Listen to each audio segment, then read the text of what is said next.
morning, Bucknutters. It is Tuesday, December 19th, 2017. I'm Dan Rubin. This is the Bucknuts Morning 5 and Change. Usually on Tuesday, you get the dulcet tones of Dwayne Long, but with the new early signing period kicking off tomorrow, we had to go right to the top.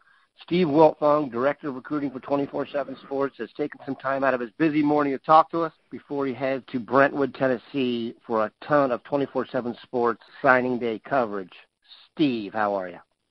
Doing well, man. I went to Enterprise, and we have a local Enterprise here that I rent a lot of cars from, so they always upgrade me. They gave me a orange Dukes of Hazzard colored Dodge Charger Hemi that I'm going to be roaring down to Nashville in. And that is really obnoxiously cool. Orange. Yeah, at least the cops can't see that on the highway. Anyway, you got to test out the Hemi, though. I'm actually jealous as one who grew up loving Daisy Dukes and Wopat. Those who know who that is. You say, Tom? Well, I think we know who Daisy Duke is. Yeah, Catherine Bach. She's solid. Her sister, Barbara Bach, actually married Ringo Starr. But I digress. Let's get going here. Recruiting. We're gonna break this into two. We're gonna break this into two parts. The first part's going to be guys that we think are going to commit tomorrow, and where they're going to go, and then we'll kind of touch on the guys that will go until the hat dance time around the All-Star games. Everyone knows the names. The three we're going to focus on first here: Jackson Carman, Emory Jones, and Jaiden Woodbey. Let's start with Jackson Carman, the huge offensive lineman out of Fairfield, just down the road here from the Gem City. Long thought to be a Buckeye, but he has always danced with others. USC's making a run here at the end. Give us your latest. And he's still in touch with Clemson, too. And talking to his head coach late last night, a final decision still hasn't been made. Coach said that they were going to go out to dinner last night and try and hammer out a decision. They did hammer out a date and a signing, so we know that we're not going to have to wait much into Wednesday morning, 11 a.m., so that's good. But they're going to try and figure it out today, and I think that there's some confidence all around and some mystery all around of where he's going to go. The crystal ball is all Ohio State. I assure you this isn't a drama play to drum up extra interest here down the stretch. It's not locked down where Jackson Carman's going to go to college.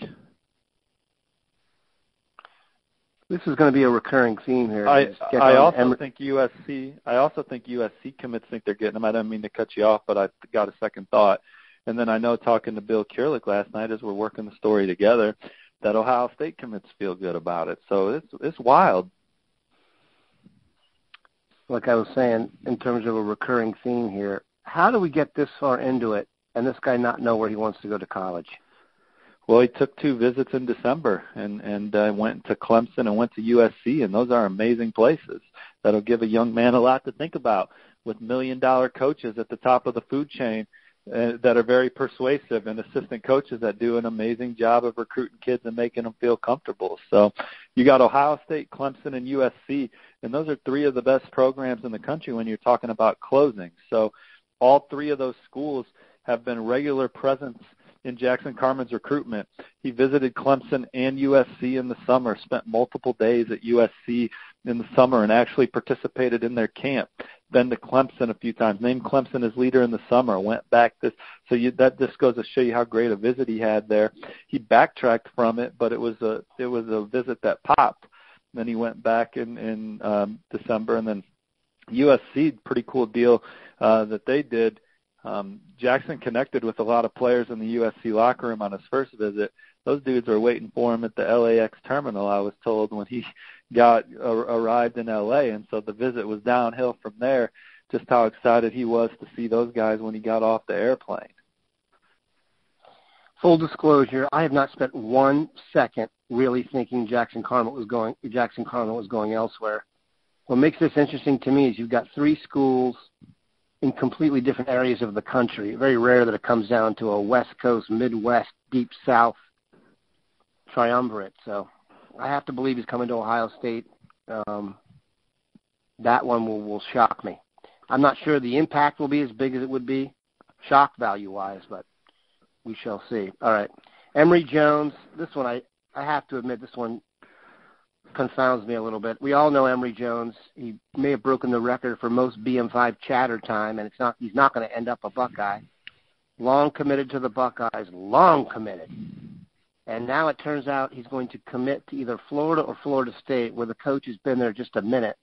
How do you explain a guy getting, especially a quarterback, in the relationship-building business of recruiting, get all the way down the stretch and end up going to a school? I think Florida and Florida State would be distant, maybe fourth and fifth in terms of time spent recruiting him. How do you explain the Jones, I don't want to say debacle or fiasco, but just how it's all winding up here? Purely speculation, because I don't have it locked down, but I would think that oftentimes quarterbacks make their decision based on depth chart, and then maybe proximity comes into play here too. And if he goes to Florida or Florida State, away games are closer to home as well as home games. And then Florida's depth chart's pretty advantageous on paper, and that's where I think he's going to go. But Florida State, they got Willie Taggart there, who's starting to emerge as one of the top head coach recruiters in the country, and there's some excitement and juice around the Knolls, so we'll see. I just don't understand how a quarterback can go somewhere so quickly without having an established relationship. I mean, I guess Dan Mullen's got a great track record, and Dak. Yeah, you're excited about that. But, yeah. But still, man, that would make me. I'm just saying, if I was Emory Jones's pops, I would be concerned that we spent all this time in someone else's, fold, and then at the last second we end up going to a school. It's almost like a fly-by-night pick. So it just doesn't add up to me. Dan Mullen's coached a couple NFL guys right now. Alex Smith was one of his pupils. Yeah. So no, I get it. Mullen can coach. There were rumors right away when Emory committed to Ohio State that,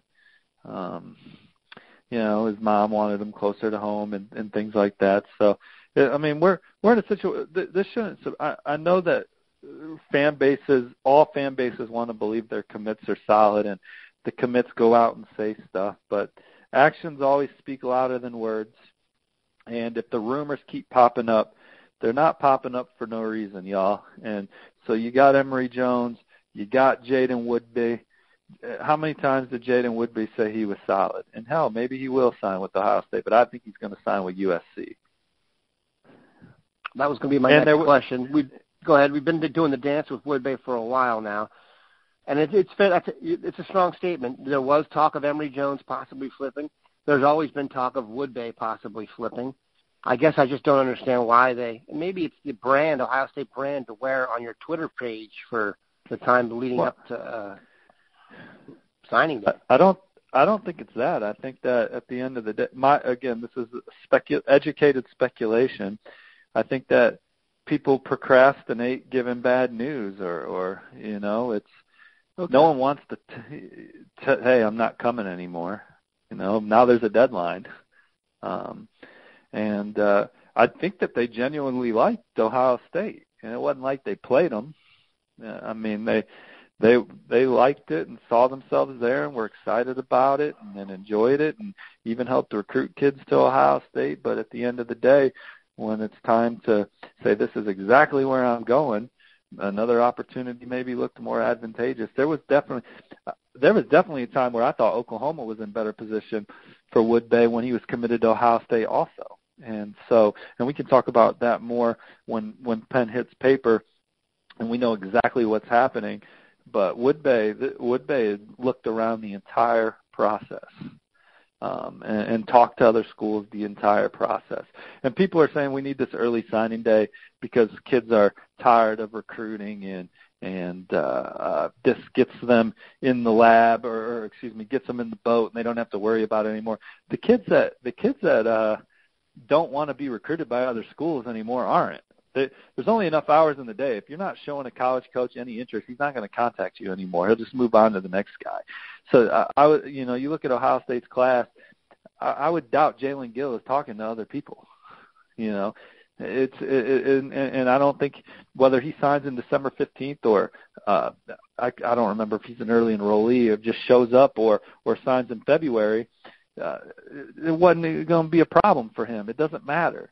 And the guys that love going through the process, they're going to talk to as many schools as possible all the way until it's time to sign. And I'm not faulting them either. They're enjoying something they earned, which is the opportunity to play football at the highest level and be courted at that. And if that's what they want to do, and they really want to enjoy the ride and network and communicate with coaches, that's, you know, they earn that opportunity. But Jaiden Woodbey is a young man that was recruited by a lot of schools, and he kept his ears open the whole time.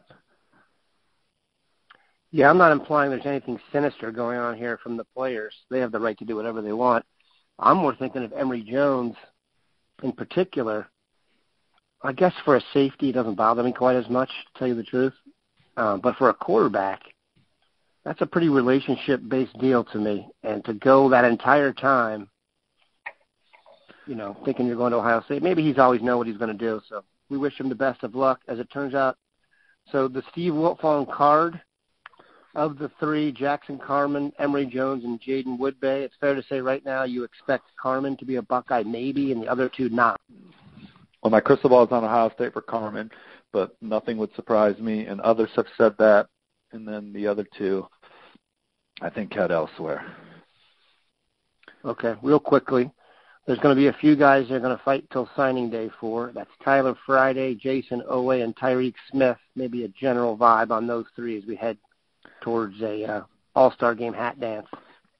Well, I think everyone's up to speed on Tyreek Smith. We expect him to be a Buckeye now after, for a while, expecting him to go to Penn State.